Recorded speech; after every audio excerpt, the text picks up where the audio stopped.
Andai Jokowi mundur atau dimundurkan. Ditulis oleh M. Rizal Fadillah, Gelora.co.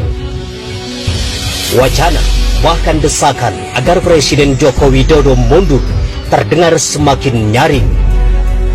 Opsi beratnya adalah dimundurkan. Tentu semua dalam kerangka konstitusi, bukan makar atau kudeta. Baik Presiden mundur ataupun dimundurkan memiliki akar sejarah dalam ketatanegaraan kita. Soekarno dan Soeharto mundur, sementara Gus Dur dimundurkan.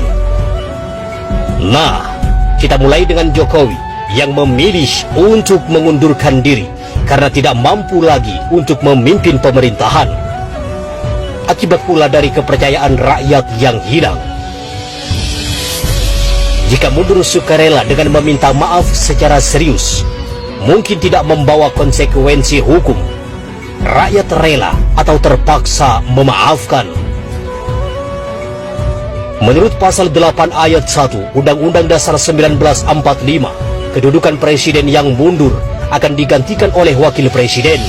Haji Ma'ruf Amin menjadi presiden. Ayat 2 mengatur bahwa selambatnya 2 bulan setelahnya, MPR memilih wakil presiden dari 2 calon yang diajukan presiden. Di sini tentu terjadi lobby, kesepakatan, dan mungkin tekanan politik. Melihat kemampuan wakil presiden, the king of silence, bukan hal mustahil wakil presiden mundur berbarengan dengan presiden karena solidaritas dan merasa senasib sepenanggungan. Berlakulah pasal 8 ayat 3, Menlu, Mendagri, dan Menhan mengisi kekosongan hingga 30 hari ke depan. MPR melakukan pemilihan presiden dan wakil presiden. Andai Presiden Jokowi tidak mundur, tetapi dimundurkan atas dasar tekanan politik rakyat, maka akan berat bagi Jokowi untuk menanggung konsekuensi politik dan hukumnya.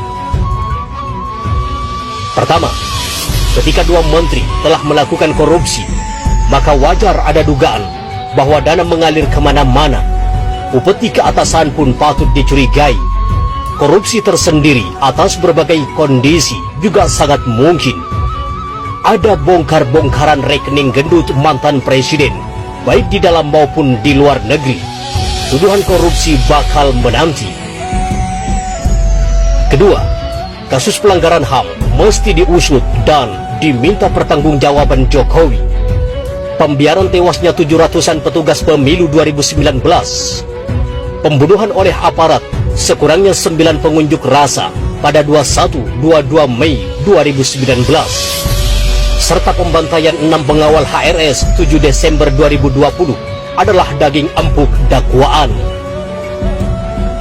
Ketiga, mismanajemen pengelolaan ekonomi sehingga kondisi perekonomian morat-marit, gagal menjadi rezim investasi dan utang luar negeri yang terus menumpuk. Negara gagal bayar. Untuk menutupi bunga saja, Menteri Keuangan sudah pontang-panting. Meminjam besar tanpa persetujuan Dewan dipastikan menjadi beban dan tudingan kemudian hari. Keempat, kebijakan membangun poros Jakarta-Beijing dengan menjebol keran imigrasi untuk menggelontorkan kedatangan TKI China sangat bermasalah. Ikutan ideologi menjadi pertanyaan. Bisa saja Jokowi bukan komunis, tetapi kebijakan yang membuka pintu komunisme tidak dapat diterima oleh rakyat Indonesia yang sangat anti PKI dan neo PKI. Kelima, memperalat pandemi COVID-19 untuk membungkam demokrasi dan membangun oligarki, korporatokrasi, dan kleptokrasi. Kejahatan politik seperti ini wajib untuk dipertanggungjawabkan dan harus menjadi pemberat hukuman. Aparat telah dikerahkan untuk memenuhi hasrat kekuasaan dengan menunggangi pandemi, bukan sebaliknya, menanggulangi. Tentu berisiko tinggi dan membawa kerugian besar bagi Jokowi jika sampai dimundurkan. Dosa politiknya lebih besar dibandingkan presiden pendahulunya. Kerusakan negara dilakukan dengan cepat dalam masa kekuasaan yang masih pendek. ditambah lagi dengan ilusi jabatan 3 periode. Ketika kini tokoh kritis diborgol dan dipaksa memakai rompi oranye, maka esok mungkin giliran Jokowi yang berbaju oranye. Semoga hidayah dan akal sehat masih melekat pada